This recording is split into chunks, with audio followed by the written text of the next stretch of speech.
They say that some secrets are so heavy, they don't just weigh on the mind, they crush the soul. You have seen him on the silver screen, a man of iron will, a man who literally survived the wrath of the heavens. During the filming of The Passion of the Christ, a bolt of lightning descended from the clouds and struck his body. He felt the surge of 1,000 suns, his hair caught fire, and yet he stood his ground. He endured open-heart surgery. He faced the cold shoulder of an industry that once worshipped him, and he never blinked. But tonight, the man who played the Messiah is not standing tall. Tonight, Jim Caviezel is a man undone. The footage circulating behind closed doors doesn't show a polished actor delivering a monologue.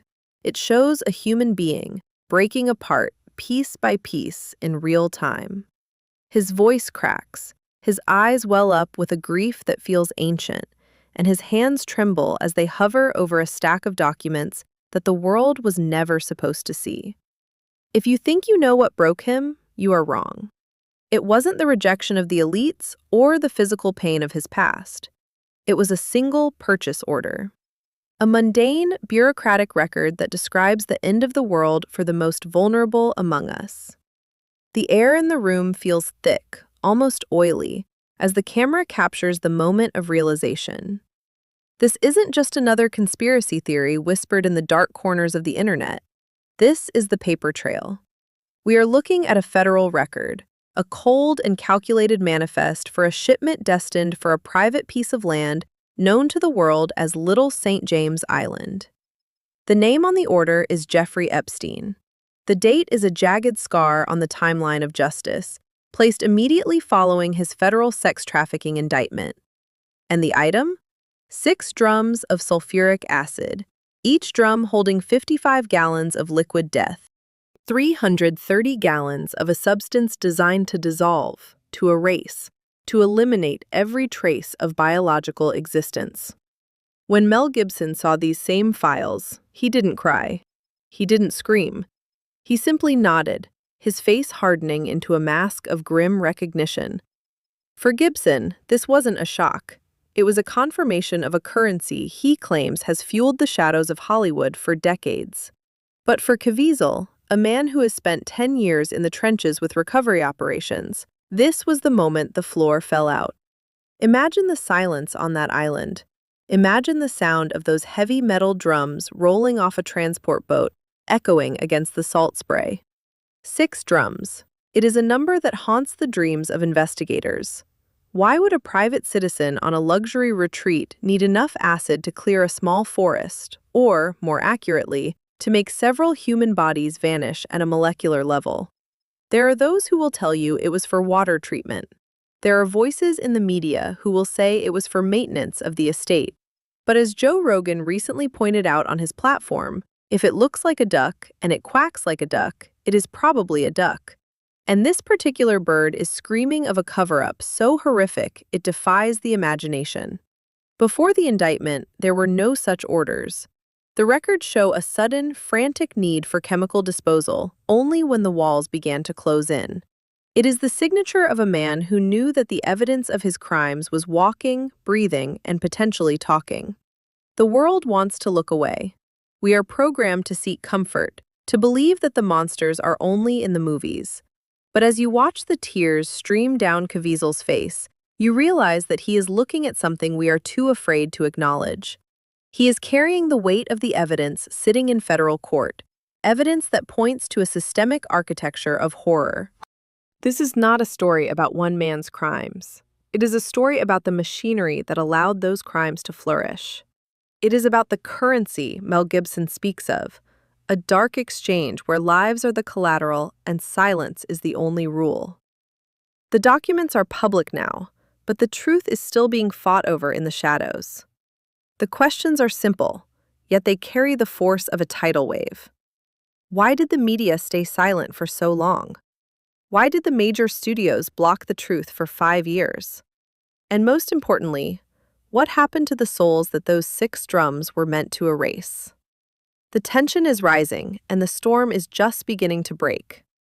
We are moving past the headlines and into the heart of the machine. The acid is just the beginning. It is the physical manifestation of a deeper, more insidious rot. As we peel back the layers, we find a communication network designed by ghosts for ghosts. Messages left in draft folders that were never sent, yet read by those in power. Coded emails mentioning Snow White and specific portions of jerky that were read into the congressional record, while the public was distracted by celebrity gossip. The rabbit hole doesn't just go deep, it opens into a cavern that threatens to swallow everyone who dares to look inside. But Jim Caviezel is looking. Mel Gibson is watching. And now, so are you. The reawakening is here, and the first casualty is the lie that we are safe. We are entering a territory where the documents speak louder than the actors, and the numbers tell a story that will leave you breathless. We have to go deeper. We have to understand the invisible system that kept 85,000 children in the shadows. But let us move slowly, because the truth we are about to uncover is far more dangerous than the acid itself. To understand the island, you have to understand the architecture of silence. It is a place where the geography of wealth meets the geometry of crime. Little St. James was not just a retreat. It was a fortress of impunity, a patch of land in the middle of the shimmering blue Caribbean where the normal rules of human civilization simply ceased to exist. When the purchase order for those 6 drums of sulfuric acid hit the desk of investigators, it didn't just represent a chemical transaction. It represented a panic, a frantic attempt to scrub the ledger of a life lived in the darkest corners of the human experience. Think about the logistics for a moment. You are on a private island, surrounded by coral reefs and tropical beauty. You are a man worth hundreds of millions of dollars, with access to every luxury known to man. And yet, your priority, in the wake of a federal indictment, is the delivery of 330 gallons of a corrosive agent so powerful it can melt bone into a slurry. The skeptics, the ones who still want to believe that the world is a sane and orderly place, tried to find an out. They looked for the innocent explanation. On his massive podcast, Joe Rogan sat across from his guests and walked through the possibilities. Could it be for water treatment? Could it be for some industrial-scale pool maintenance on the estate? But as the conversation unfolded, the logic began to collapse under its own weight. Rogan, known for his relentless pursuit of the common sense angle, eventually landed on the only conclusion that fit the facts. If it looks like a duck, and it quacks like a duck, it is probably a duck. And this duck was swimming in a pool of sulfuric acid. The timing is what kills the innocent argument. In the years leading up to the investigation, there was no trail of such orders. The island functioned perfectly fine without massive stockpiles of industrial acid. It was only when the golden handcuffs began to tighten, only when the flight logs and the witness statements started to leak into the hands of federal agents, that the order was placed. This was a final solution to a very specific problem. It was an insurance policy against the one thing that money couldn't buy off: physical evidence. But the evidence isn't just held in drums. It is buried in the very way these people spoke to one another. As Jim Caviezel pores over the documents, he isn't just looking at purchase orders. He is looking at the ghost network, a communication architecture that feels like something out of a Cold War spy novel. Traffickers and their elite clients didn't use encrypted apps or burner phones that could be tracked by signal towers. They used what investigators call the draft folder method. Imagine 2 people sharing the login credentials for a single, unremarkable email account. They don't send emails to each other. Instead, one person logs in, writes a message, and saves it as a draft. Then, the second person logs in from a different location, reads the draft, deletes it, and writes their own response in the same folder. There is no transmission. There is no metadata. There is no digital footprint left on the servers of a provider. It is a conversation happening in a void, a dialogue between shadows that left no trace until now. But even when they did leave a trail, they spoke in a language designed to hide the truth in plain sight. This isn't the stuff of internet forum rumors. This is in the congressional record. We are talking about official transcripts where emails are read aloud and the words feel like cold lead in the stomach. They spoke of Snow White. They spoke of jerky. On the surface, it sounds like a grocery list or a strange obsession with fairy tales. But the details are too specific to be anything other than a code. The emails describe jerky that requires a cold, insulated bag for transport. They specify that it must be rationed in portions of exactly 6 to 8 ounces. Why would some of the most powerful people on the planet be obsessing over the weight of snacks in an insulated bag? Because jerky wasn't food. In this twisted lexicon, it was a reference to something far more precious and far more fragile. The 6 to 8 ounces refers to a specific biological harvest, a measurement that matches the weight of certain organs or glandular extracts that have become the stuff of modern-day horror stories. This is the currency Mel Gibson was talking about. It's not just about money. It's about a commodity that cannot be found on any legal market. It's about the extraction of life itself. The documents reveal a world where children are treated as inventory, where their very existence is reduced to a weight, a measurement, and a disposal method. When Caviezel talks about these records, he isn't talking as an actor. He is talking as someone who has seen the physical manifestations of this system. He has spoken to the survivors who describe the safety of the predator's proximity. They describe being led into rooms not by men in masks, but by the most trusted faces in the world. This is the social architecture of the network. It relies on the assumption that you will never believe the truth because the truth is too ugly to live with. But the truth is written in the purchase orders. It is recorded in the draft folders. It is echoed in the congressional record. The 6 drums of acid were meant to be the end of the story. They were meant to turn the evidence into a liquid that could be washed away into the sea. But they forgot one thing. You can't dissolve the truth once it has been witnessed. And Jim Caviezel is making sure the world is witnessing it now. We are looking at a system that was built to be invisible, but the light is starting to bleed in through the cracks. The duck is quacking, and the sound is deafening. But as horrific as the island and the acid are, they are only the tip of the spear. To truly understand the scale of what we are facing, we have to look away from the private islands and toward the borders, toward the institutions, and toward the 85,000 souls who simply vanished. If the 6 drums of acid represent the terrifying end of a singular trail, then what we are about to discuss represents the vast, trackless wilderness where the trail itself is lost. We often think of these crimes as isolated incidents, shameful secrets hidden on a private island or in the basement of a predator. But the truth is far more systemic, far more expansive, and far more silent. Jim Caviezel isn't just crying for the children who may have met their end in a chemical vat. He is crying for the 85,000. That is a number that should stop the heart of every parent, every citizen, and every human being with a conscience.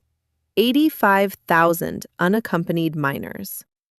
Over the last 2 years, this massive surge of children has been ushered into the country, processed through a system that seems less like a safety net and more like a conveyor belt. They are children without vetted sponsors.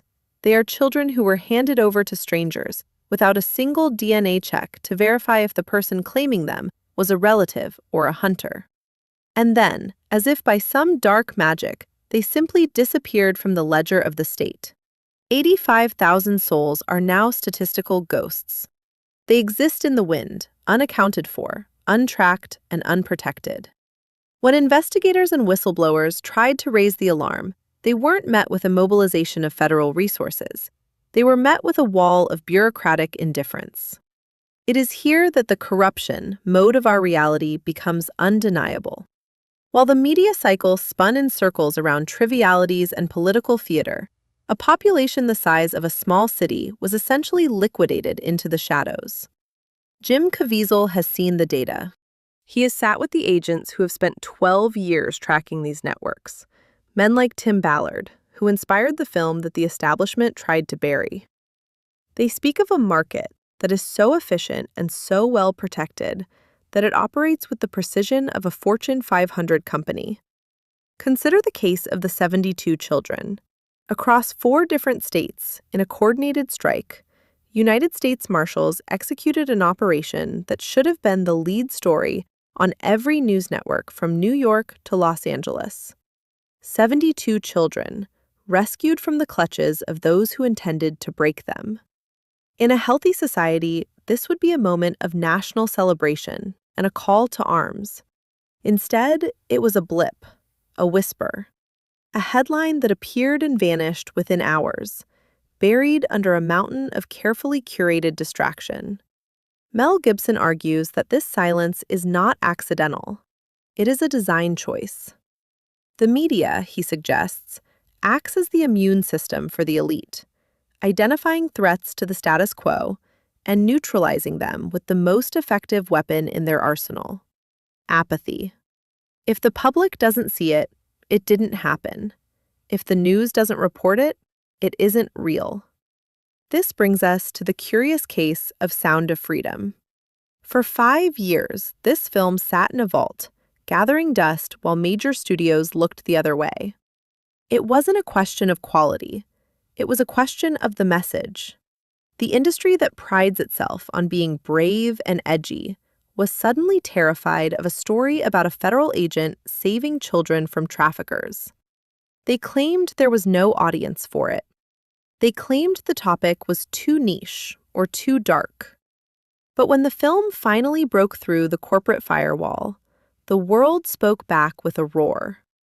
It earned over $200 million at the box office, proving that the public was starving for the truth that the gatekeepers were desperate to hide. Why was there such resistance? Because to acknowledge the reality of the film is to acknowledge the reality of the 85,000. To admit that the system is failing these children is to admit that the system might be complicit in their disappearance. Mel Gibson's reaction to the acid claims and the Epstein files is rooted in this very realization. He has spent decades watching how the currency of exploitation flows through the hills of Hollywood and the halls of power. He knows that the silence isn't just about protecting individuals. It's about protecting the infrastructure. The infrastructure that allows 6 drums of acid to be delivered to an island without a single red flag being raised. The infrastructure that allows 85,000 children to be signed away to unvetted sponsors without a second thought. The weight of this evidence is what has broken the stoicism of Jim Caviezel. He is no longer playing a role. He is a man who has looked into the abyss and realized that the abyss has a mailing address and a board of directors. He is haunted by the questions that Tim Ballard's wife asked her husband. Could you have saved the kids? And did you do it? For Caviezel, those questions are now a haunting refrain that plays every time he looks at a federal document or a crime scene photo. He knows that the media silence is the final layer of the cover-up. It is the chemical that dissolves the public's will to act, much like the acid dissolved the evidence on the island. But the silence is cracking. The success of the film, the courage of the whistleblowers, and the raw, unfiltered emotion of men like Caviezel are creating a resonance that cannot be ignored. We are beginning to see the scale of the invisible system. We are beginning to understand that the 85,000 aren't just a number. They are a testament to a catastrophic failure of human decency. The 72 rescued children are proof that the monsters can be stopped, but only if we are willing to look at the parts of the world that the cameras refuse to film. We are moving toward a final reckoning, where the names in the files and the numbers on the ledger will finally have to be answered for. But as we move toward that light, we must first confront the most uncomfortable truth of all: the proximity of power. We must look at how the predators manufactured safety by standing in the shadow of the world's most trusted icons. We must look at how the social architecture of the elite provided the perfect cover for the most ancient of evils. This is where the darkness becomes truly blinding. To understand why Mel Gibson didn't flinch when he saw the documents, you have to understand his theory of the currency. For decades, Gibson has been a pariah in certain circles for suggesting that the elite don't just trade in dollars, gold, or influence. They trade in something far more primal. They trade in the destruction of innocence. To those at the very top of the pyramid, money has lost its meaning. When you can print wealth and buy entire governments, the only thing left that provides a thrill, the only thing that functions as a true mark of status, is the ability to do the unthinkable and get away with it. This is the confirmation Gibson spoke of. The 6 drums of acid weren't just a disposal method. They were a testament to the absolute power of the consumer. But how does a system this vast, this horrific, exist in the middle of a modern, connected world? How do 85,000 children vanish without a national uprising? The answer lies in a psychological tactic that investigators call proximity validation. It is the art of manufacturing safety through the shadow of a giant. Jim Caviezel has spent hours listening to the testimonies of those who escaped the web. They all describe the same phenomenon. They didn't feel like they were walking into a trap because of who was standing in the room. One victim's words echo through the halls of justice like a death knell. If Oprah is with Harvey, then why should I worry? Oprah is the world's mom. This is the social architecture of the predator. By standing next to the most trusted icons of our culture, the mothers of the world, the humanitarian giants, the beloved philanthropists, the monsters create a shield of legitimacy that the human brain is hardwired to accept. If the person we admire most is smiling and shaking hands with the person we should fear, our internal alarm system is silenced. This is why the mention of Oprah Winfrey's name 5 times in the unsealed Epstein files is so devastating to men like Caviezel. It isn't necessarily a claim of direct participation in every horror, but it is a revelation of the validation that allowed the network to breathe. The icons provided the oxygen of respectability, while the drums of acid waited in the basement. Mel Gibson has watched this play out for 40 years. He has seen how the industry protects its own by casting a spell of glamour over a foundation of rot. He sees the jerky emails and the draft folder secrets as the natural conclusion of a culture that has replaced morality with optics. And Jim Caviezel, the man who once portrayed the ultimate sacrifice, is now making a sacrifice of his own. He has effectively ended his career in the traditional studio system to become a voice for the voiceless. He is no longer concerned with the applause of the elites. He is haunted by the silence of the 85,000. He remembers the 2 questions Tim Ballard's wife asked her husband, the questions that should be etched into the mind of every person listening to this right now. Could you have saved the kids? And did you do it? For Caviezel, the answer is no longer found in a script. It is found in the relentless pursuit of the truth, no matter how corrosive that truth may be. The reawakening he speaks of is not a political movement. It is a mass realization. It is the moment the public stops looking at the icons and starts looking at the files. It is the moment we realize that the 65-gallon drums and the 85,000 missing children are parts of the same machine. The documents are out. The silence has been broken. The man who survived lightning is now weathering a different kind of storm, one fueled by the tears of 1,000 broken promises.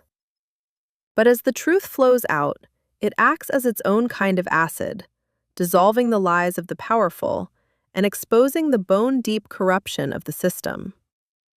We are standing at the threshold of a new era, where the currency of exploitation is being rejected in favor of the currency of justice. The question is no longer whether these things are happening. The question is, now that you know, what are you going to do about it? We live in a world where the truth is often more terrifying than fiction, and we believe that staying informed is the first step toward real change. We would like to express our sincere gratitude to you for spending your time with us today and for having the courage to look at the facts that others choose to ignore. If you found this investigation important, please consider subscribing to the channel and giving this video a like. Your engagement helps ensure that these stories reach the people who need to hear them most. We would also value your perspective on this matter. How do you consider the evidence presented today? Is it a call for a complete systemic overhaul? Or have you personally witnessed the kind of media silence we discussed? Please share your thoughts in the comments below. We read every single one. And if you find it difficult to put your feelings into words after hearing such heavy information, simply write "Thank you" for our work. It truly means a lot to the team to know you are standing with us.